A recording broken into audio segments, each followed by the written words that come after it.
Hey, it's Tuesday. Welcome into First Take. Good morning. I just woke Skip Bayless up. He is here in studio. I've been awake since 5. Stephen A. Smith, of unlike course my you partner. have. Probably got a workout in, too. I got a workout in. I'm jealous. I'm about to get in another one. Well, I will say Double this. session. I will say this. I was actually up at 5 this Were morning. you really? This morning. Well, I have to. It's a miracle. I have to make an announcement to our faithful viewers. Stephen A. Smith is in Bristol, Connecticut. Hey! My partner is here for the first time in, what is it, like 6 months? Well, you know, listen. We were gone on vacation for about 3 weeks. Yeah. You know, when they were airing tennis. We were forced off. We came back. Yeah. We were together in L.A. We were. And then I realized that, you know, even though you did miss me, I didn't feel the love, the appreciation enough from you. So I thought I'd stay away for an additional day. Oh, so you were. So now we miss him. Absence makes the heart go Extra love. I'm in the house. I'm in the house. We're glad to have you both in the flesh. Coming up, the old ball coach, Steve Spurrier, he's in the house. And the Florida Gators' new head man, Jim McElwain, will be here. But first, on Sunday, Shaq sparked an interesting debate on Instagram, writing that an all-time Lakers squad of Shaq, Kobe, Baylor, Magic, and Kareem would beat the best 5 in Bulls history, including MJ, Scottie Pippen, Rodman, Grant, and D. Rose by 50 points. Pippen responded to the Big Diesel's comments with a throwback shot of himself and MJ, noting that together they won 6 championships, twice the amount he claimed while in LA, and the gloves were off after that. Stephen A., what's your take on all this Instagram beef? Well, first of all, Shaq doesn't need to be so disrespectful to MJ. We understand that MJ is the greatest ever in most of our eyes. He is Michael Jordan. And even if you're absolutely right, you don't need to be so flagrantly disrespectful. The Diesel is just flexing his muscles in this particular moment. MJ can't beat 5 people by himself, even though his greatness appears to have been capable of doing so on occasion throughout his NBA career. Pippen is no joke. Regardless of what my man Skip Bayless would say, he is an all-time 50 greatest player, considering what he did on both ends of the floor.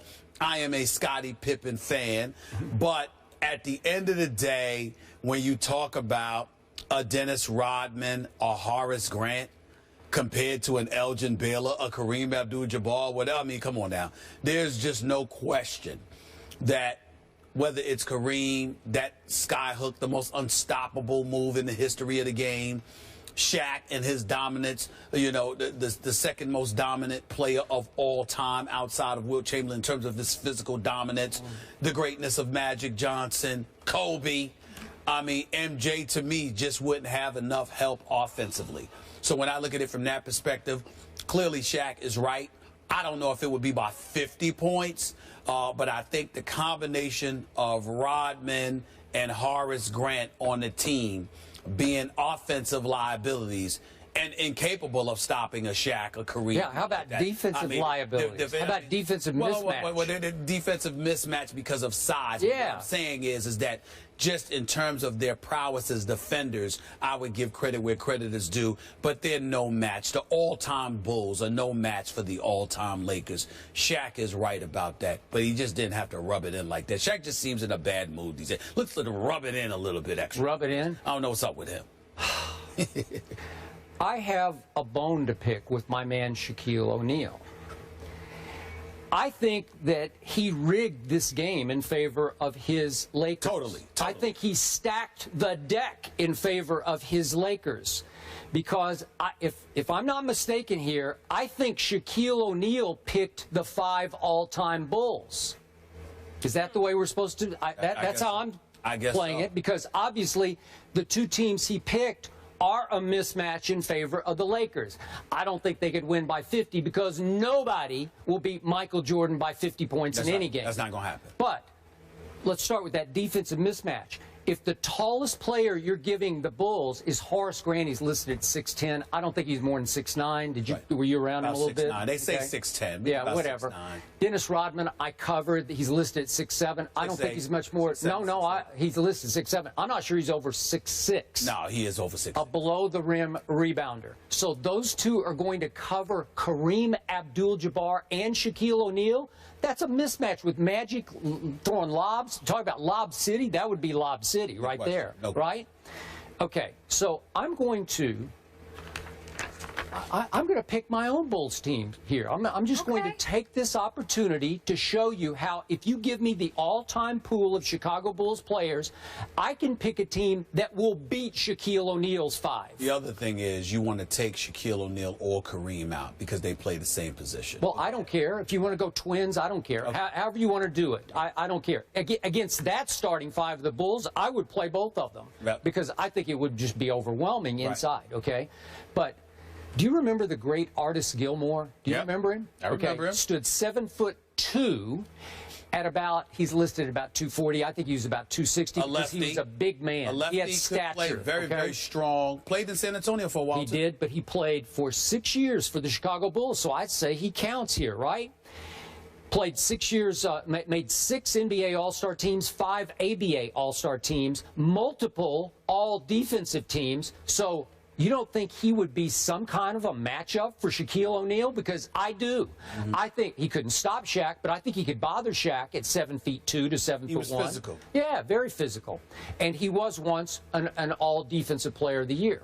Now, let's move to Tyson Chandler, who is also a Bull, by the way, for 5 years. Does he not qualify as an all-time Bull at 7 feet 1 inches tall? So I'll take, You just said all-time Bull. You're going to bring up Tyson Chandler? Yeah, well, I can pick from the pool now. I'm trying to match up with this other team that Shaq has taken the liberty of picking, right? All right. Okay, Tyson Chandler, all Defensive Player of the Year. Was he not Defensive Player of the Year? Yeah, for the Knicks. I don't care who it's Defensive Player for. He was Defensive Player of the Year in the NBA. Yes. So he stands 7'1". You don't think that he could at least bother Kareem Abdul-Jabbar a little bit? I do. No. I do. Not Kareem. Okay, so you give me those two. I'll stick with Dennis Rodman, and I'll give you Scottie Pippen, because defensively, Scottie Pippen was really good. He's not an all-time top 50 player. He was made top 50 by Michael Jordan. But I will take Scottie Pippen defensively, and I will take Michael Jordan, and I will beat that all-time Lakers team. Because I got to tell you, Michael can match up with Kobe Bryant. I'm not saying he could stop Kobe, but he could really bother Kobe. And I think that Kobe could really bother him, even though he can't stop MJ. Who do you like better? You want Michael or you want Kobe? I got Michael. I'm always going with Michael, but the difference between Michael and Kobe is not going to offset the dominance that Shaq and Kareem would provide down low. And so not with these two guys. I'm telling you, I got two big men. Shaq and Kareem would destroy Artis Gilmore. Nope, they would not destroy. Tyson Chandler. I like Tyson Chandler. I really do. Tyson Chandler doesn't even belong in this conversation. He doesn't even belong in this conversation. You're about to burn your bridge with him. Well, I'm sorry. Listen. Hey.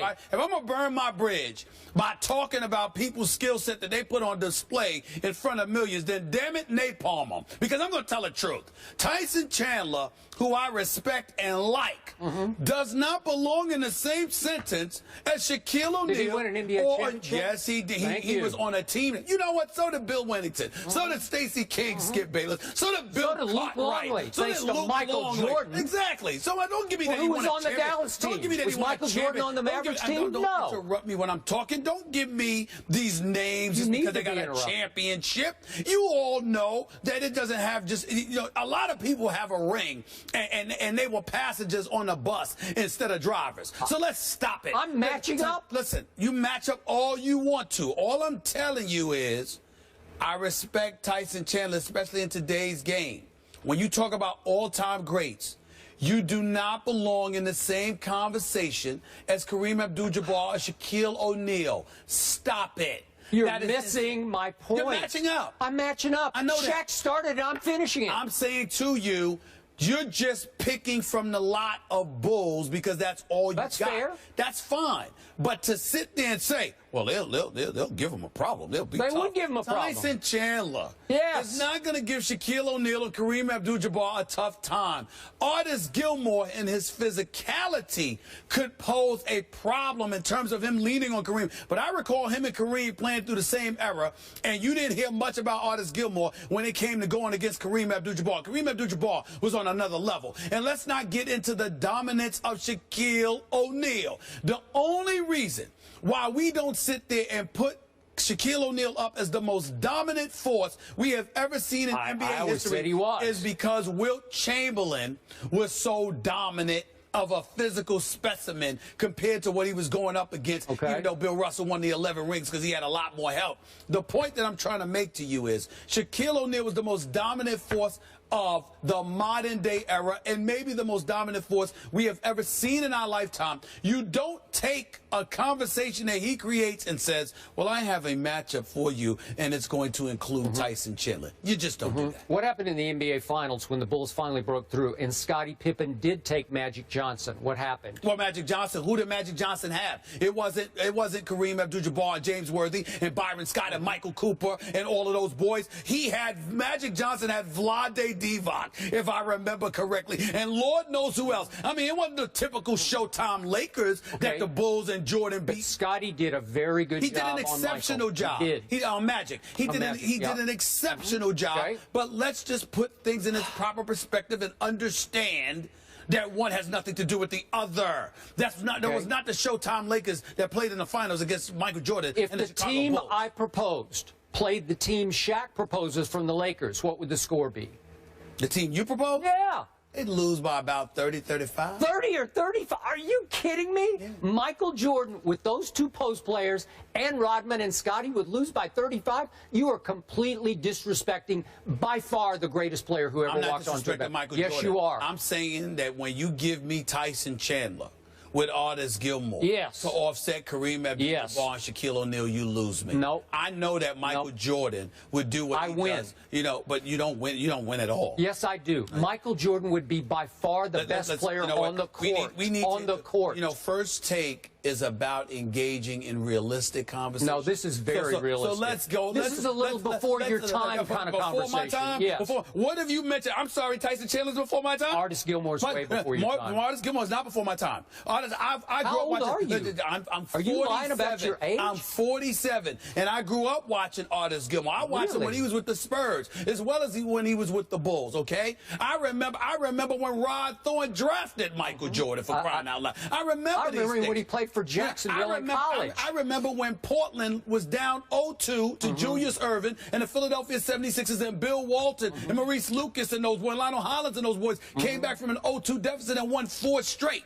in 1977. Yes, I do. I was watching, okay? I'm not deferring to your expertise on this one because of age, okay? I saw that. Artis Gilmore is to be respected. He could play. I like him a lot. Bob Lanier could play. He was another one. But Kareem was on another level. Sure he was. Period. Match up. Michael Jordan would finally take this game over. Oh, Lord. Kobe couldn't deal with it. Okay. You're wrong about that. Thank you. You're wrong about that. All right. Let's leave